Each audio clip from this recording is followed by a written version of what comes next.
राजनीति का एक बड़ा मंच इस वक्त मुंबई में सजा हुआ है, जहां इंडिया अलायंस की 28 पार्टियों के नेता 2024 लोकसभा चुनाव की चर्चा के लिए एक जगह पर एक साथ जुटे हैं। इस वक्त मुंबई के ग्रैंड हयात होटल पर विपक्षी दलों के नेताओं की डिनर मीटिंग चल रही है। यह डिनर शिवसेना उद्धव की तरफ से दिया गया है। इस डिनर मीटिंग में विपक्ष के सभी बड़े चेहरे मौजूद हैं। कांग्रेस नेता सोनिया गांधी, राहुल गांधी, मल्लिकार्जुन खड़गे मीटिंग में मौजूद हैं। आरजेडी के लालू यादव, उनके बेटे तेजस्वी भी मौजूद हैं। बिहार के सीएम नीतीश कुमार, ममता बनर्जी, अखिलेश यादव, उद्धव ठाकरे, शरद पवार जैसे दिग्गज इस बैठक में मौजूद हैं। इंडिया अलायंस को लेकर बड़ी खबर टीवी 9 भारतवर्ष के संवाददाता कुमार विक्रांत ने दी है। पता चला है कि इंडिया अलायंस ने अपना लोगो फाइनल कर दिया है। वैसे लोगो का डिजाइन पहले ही बना लिया गया था, लेकिन यह कुछ पार्टियों को पसंद नहीं आया, जिसके बाद आज लोगों को के डिजाइन को लेकर फिर चर्चा हुई, जिसके बाद कुछ बदलाव पर सहमति बनी। खबर है कि अब 2 से 3 नए लोगो तैयार किए गए। अब इनमें से एक लोगो कल दोपहर औपचारिक रूप से जारी कर दिया जाएगा।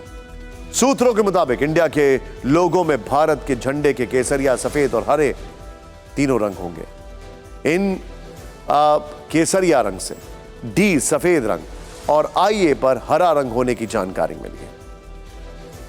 टीवी 9 संवाददाता कुमार विक्रांत ने इंडिया गठबंधन के लोगों को लेकर कांग्रेस के सीनियर नेता पृथ्वीराज चौहान से सवाल पूछा।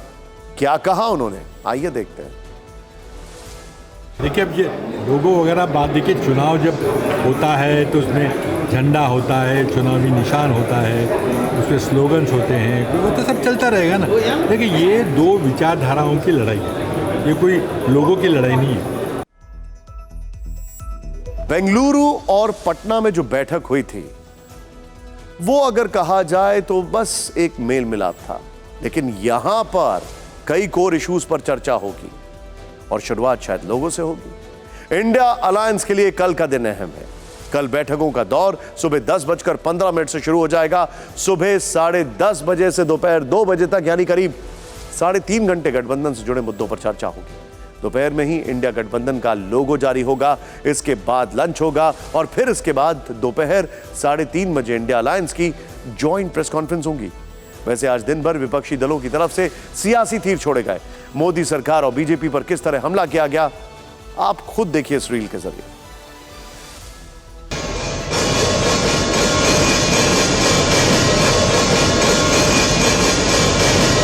नरेंद्र मोदी की विफल हो चुकी है, फेल हो चुकी है। इसलिए हम लोग का फर्ज है कि देश की एकता को, अखंडता को, संविधान को, लोकतंत्र को मजबूत करने के लिए हम लोग को इकट्ठा होना है। उनके मन में डर बैठा हुआ है कि इंडिया भी जीत रही है। उनकी नफरत है वो भारत से, उनकी नफरत इंडिया से, उनकी नफरत हमारे देश के संविधान से है, और वो हम उन्हें जीतने नहीं देंगे। The BJP has no choice, but we have many choices for the PM face. India के नाम सुनते अभी मोदी जी डर रहे हैं, और ये इंडिया नामक जो गठबंधन, ये मोदी जी की नींद हराम कर दिए हैं।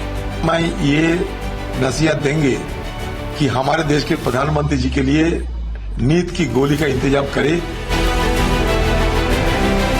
मामले में मायावती का वेलकम किया है एनडीए ने। ये दोनों नॉन एंटिटी हो चुके हिंदुस्तान की राजनीति। इस तरीके से हमारी देश की संवैधानिक व्यवस्था को बचाना है, सरकार को, बीजेपी को सरकार से हटाना। ये है हमारी मकसद। उसको कैसे करेंगे, हम वो चर्चा करेंगे।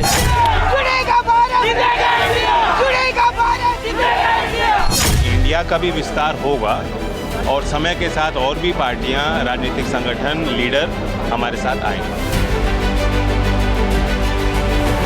यूनिटी इन डिवर्सिटी कहा जाता है कि हम विभिन्न राज्यों से आते हैं, सोच अलग हो सकती है, पर देश कहीं झुकना नहीं चाहिए। 2013 से 1000 कोशिश आप कर चुके हैं। खाट यात्रा, अमुक गठबंधन, तमुक गठबंधन, सब कुछ आपने कर लिया है कि आपका मिसाइल कैसे भी करके लॉन्च हो। कि आप घमंडिया गठबंधन करके आप सोच रहे हैं कि आपका मिसाइल लॉन्च हो जाएगा। नो, मिसाइल लॉन्च नहीं होगा, क्योंकि उस मिसाइल में फ्यूल नहीं है। हमारे चंद्रयान में विकास है, आपके मिसाइल में फ्यूल नहीं है।